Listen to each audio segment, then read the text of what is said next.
തെരഞ്ഞെടുപ്പ് ചൂടിന്റെ ആവേശത്തിൽ കേരളം ഏപ്രിൽ 26-ന് ചരിത്രവിധിക്ക് തയ്യാറെടുത്ത ഇടതുമുന്നണി സാമ്പത്തിക അവഗണന ഇലക്ട്രൽ ബോണ്ട് പ്രശ്നങ്ങളിൽ അനുകൂല തീരുമാനം നേടിയതിനു പിന്നാലെ പൗരത്വ വിഷയത്തിലും പോരാടി വിജയം കാണാനാകുമെന്നാണ് ഇടതുമുന്നണിയുടെ പ്രതീക്ഷ.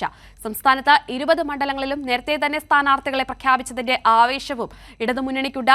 UDF, BJP സ്ഥാനാർത്ഥികളും മണ്ഡലങ്ങളിൽ സജീവമാണ്. നിർഭനുണ്ട് കൂടുതൽ വിശദാംശങ്ങളുമായി തിരുവനന്തപുരത്ത് നിന്നും.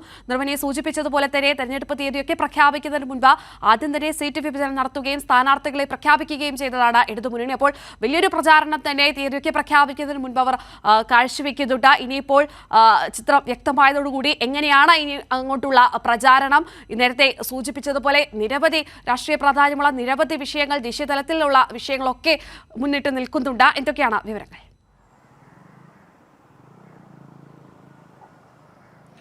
കീർത്തി, തെരഞ്ഞെടുപ്പ് പ്രഖ്യാപിച്ചത് കഴിഞ്ഞ ദിവസമാണ് എങ്കിലും നേരത്തെ തന്നെ രാഷ്ട്രീയ പാർട്ടികൾ ഇത് ഒരുങ്ങിയിരുന്നു. ഇനി കേവലം 40 ദിവസം മാത്രമാണ് ബാക്കിയുള്ളത്. ഇനി ഓരോ ദിവസവും കൗണ്ട് ഡൗൺ ആണ് എന്ന് പറയേണ്ടി വരും.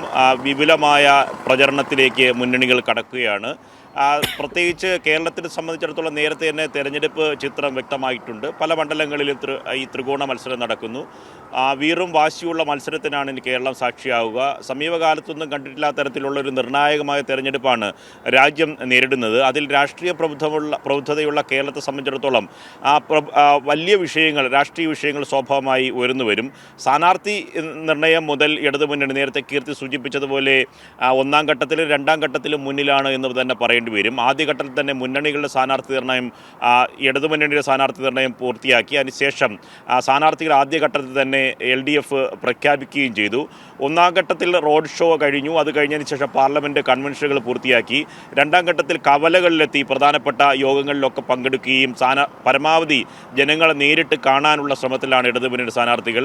ഇനി ഞാൻ നേരത്തെ സൂചിപ്പിച്ചതുപോലെ 40 ദിവസം മാത്രമാണ് ബാക്കിയുള്ളത്. ചർച്ചകൾ നടക്കും, വലിയ സംവാദങ്ങൾ നടക്കും, വാദപ്രതിവാദങ്ങൾ നടക്കും, വിവാദങ്ങളിലേക്കൊക്കെ പോകാനുള്ള സാധ്യതയുണ്ട്. അങ്ങനെ വലിയ പോരാട്ട ചൂടിലാണ്. കനത്ത ചൂടാണ്. ഏപ്രിൽ മാസം, ഈ മാർച്ച് ഏപ്രിൽ എന്ന് പറഞ്ഞാൽ കനത്ത ചൂടുള്ള മാസമാണ്. ഈ ചൂട് കഴിഞ്ഞ് അത് കഴിഞ്ഞിട്ട് ഈ തെരഞ്ഞെടുപ്പിൻ്റെ പ്രഖ്യാപനം വരുമ്പോഴേക്കും മൺസൂണിലേക്ക് കടക്കും. അപ്പോൾ വലിയ ഈ പറഞ്ഞ ചൂടുള്ള ഒരു കാലാവസ്ഥയിലാണ് തെരഞ്ഞെടുപ്പ് ഉണ്ടാവുന്നത്. അതിൻ്റെ ഒരു രാഷ്ട്രീയ ചൂടുണ്ട്, ഒപ്പം തന്നെ കാലാവസ്ഥ വലിയ ചൂടാണ്. സ്ഥാനാർത്ഥികൾ ഇനി 40 ദിവസം കൂടി ജനങ്ങളെ നേരിട്ട് കാണണം. തെരുവിലേക്ക് രാഷ്ട്രീയ പാർട്ടികൾ മുഴുവൻ സമയവും ഇറങ്ങി നടക്കണം.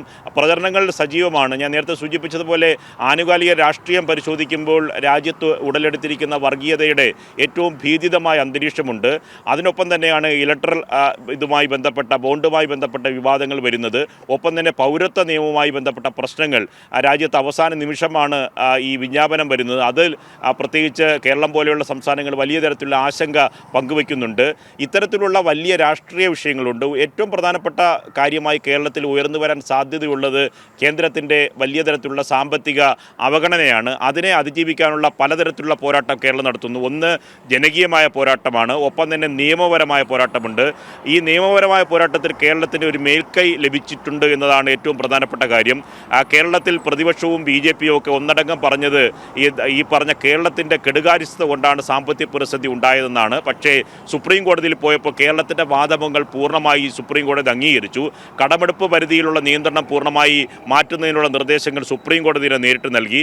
ഒപ്പം തന്നെ കേന്ദ്രത്തിൻ്റെ വിഹിതം സംബന്ധിച്ച് പിടിച്ചുവയ്ക്കുന്ന സംബന്ധിച്ച ആശങ്ക കേരളം അറിയിച്ചു. ഇത്തരം കാര്യങ്ങളിലൊക്കെ തന്നെ രാഷ്ട്രീയ വിജയമുണ്ടായി.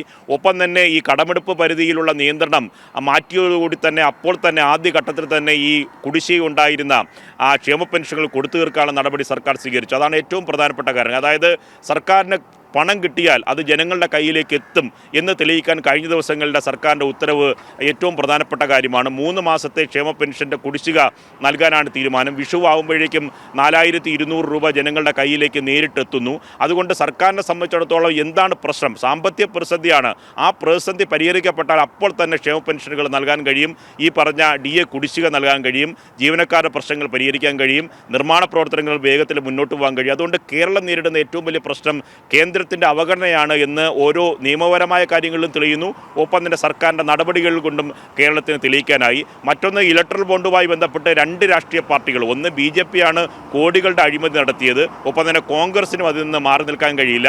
രാജ്യത്ത് CPM-ഉം ഒപ്പം തന്നെ CPI മാത്രമാണ് ഇലക്ട്രൽ ബോണ്ടിൽ പങ്കാളിയാകാത്തത്. മാത്രമല്ല ഇത് കോടതിയെ സമീപിച്ചതും CPI-ഉം ആണ്. അപ്പോൾ ഈ തെരഞ്ഞെടുപ്പിൽ ഇടതുമുന്നണിക്ക് അതിൻ്റെ രാഷ്ട്രീയമായി ഉയർത്താൻ കഴിയും.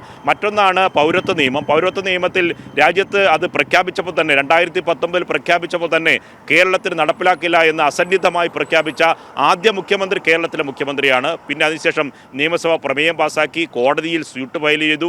രണ്ടാമതും മുഖ്യമന്ത്രി പിണറായി വിജയൻ അത് ആവേശത്തോടുകൂടി ഒരു കാരണവശാലും ഇത് അനുവദിക്കാൻ കഴിയില്ല, കേരളത്തിൽ നടപ്പിലാക്കാൻ കഴിയില്ല എന്ന് പ്രഖ്യാപിച്ചു. മതന്യൂനപക്ഷങ്ങൾ വളരെ ആവേശത്തോടെയാണ് മുഖ്യമന്ത്രിയുടെ പ്രഖ്യാപനം ഏറ്റെടുത്തത്. ഇത്തരം കാര്യങ്ങളൊക്കെ ഇടതുമുന്നണി ഉയർത്തുന്നുണ്ട്. ഈ തെരഞ്ഞെടുപ്പിൽ വലിയ ശക്തമായ രാഷ്ട്രീയ പോരാട്ടത്തിനായിരിക്കും രാജ്യം കാതോർക്കുക. പ്രത്യേകിച്ച് കേരളം ഈ തെരഞ്ഞെടുപ്പിൽ ഇടതുമുന്നണി മുന്നോട്ട് വയ്ക്കുക. മൂന്ന് മുന്നണിയുടെ സ്ഥാനാർത്ഥികളും ഇപ്പോൾ മണ്ഡലങ്ങളിൽ സജീവമാണ്.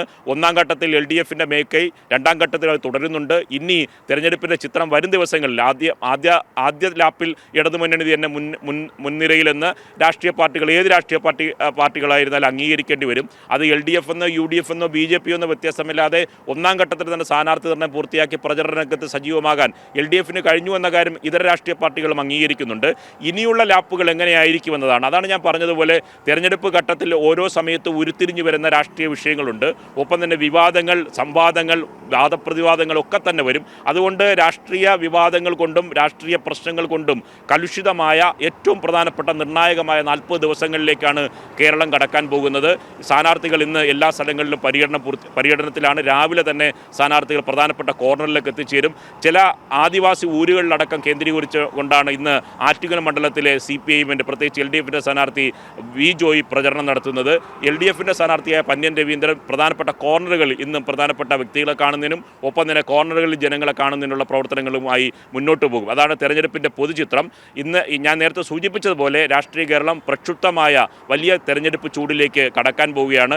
കേരളത്തിൻ്റെ തെരഞ്ഞെടുപ്പ് പ്രഖ്യാപനവുമായി ബന്ധപ്പെട്ട് 26 നിശ്ചയിച്ചത് ഇലക്ഷൻ കമ്മീഷൻ പറയുന്നത് ഒന്ന് വിഷു വരുന്നുണ്ട്, ഒപ്പം തന്നെ ചെറിയ പെരുന്നാളിൻ്റെ ഇത് വരുന്നുണ്ട്, ഒപ്പമാണ് ഈ പറഞ്ഞ കനത്ത ചൂടുണ്ട്. അങ്ങനെ നിരവധി വിഷയങ്ങൾ മനസ്സിലാക്കിക്കൊണ്ടാണ് 26ലേക്ക് മാറ്റിയത് എന്നാണ് നമുക്ക് ലഭിക്കുന്ന വിവരം.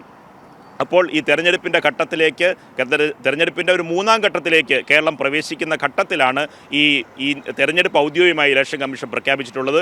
ഇനിയുള്ള 40 ദിവസങ്ങൾ കേരളത്തെ സംബന്ധിച്ചിടത്തോളം ഏറെ നിർണായകമാണ്. ഇടതുമുന്നണി പ്രതീക്ഷ വച്ചു പുലർത്തുന്ന പ്രധാനപ്പെട്ട രാഷ്ട്രീയ വിഷയങ്ങളാണ് ഞാൻ മുഖവരയായി സൂചിപ്പിച്ചത്. കീർത്തി.